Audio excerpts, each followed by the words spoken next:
वाघमारे, राहणार हाडवडी, तालुका भूम, जिल्हा धाराशिव.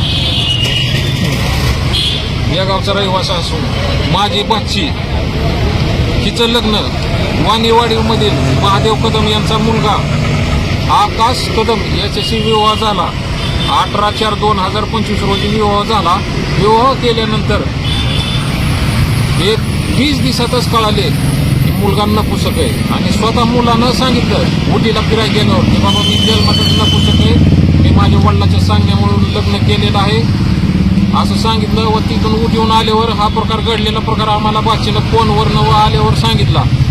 आणि त्यावेळेस घरातील 6 माणसानं तिचा शारीरिक व मानसिक छळ केला माझ्या बाचीचा.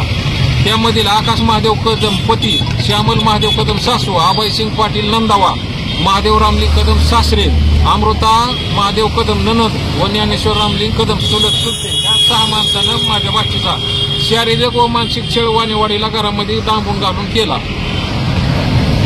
आणि नंतर आम्ही हे प्रकरण धाराशिवला किशोर कदम डॉक्टर साहेब यांच्या घरी त्याची शहानिशा केली. त्यावेळेस मुलाने पूर्ण हकीकत सांगितली, बाबा मी जन्मताच असा आहे, मी सेक्स करू शकत नाही. मग आम्ही म्हणलं तुझं काही दुखतंय का? तो म्हणला माझं काही दुखत नाही, काय ना मी एकदम कंटिन्यूट आहे, परंतु मी नपुसक आहे, मी काही सेक्स करू शकत नाही. मग काय मागणी आहे तुमची? आता माझ्या मागण्या एकच, ह्या 6 माणसानं माझ्या बाचीचा शारीरिक व मानसिक छळ केलाय. आता तिला तिचे अधिकार द्या. बोला, तुमची मागणी काय?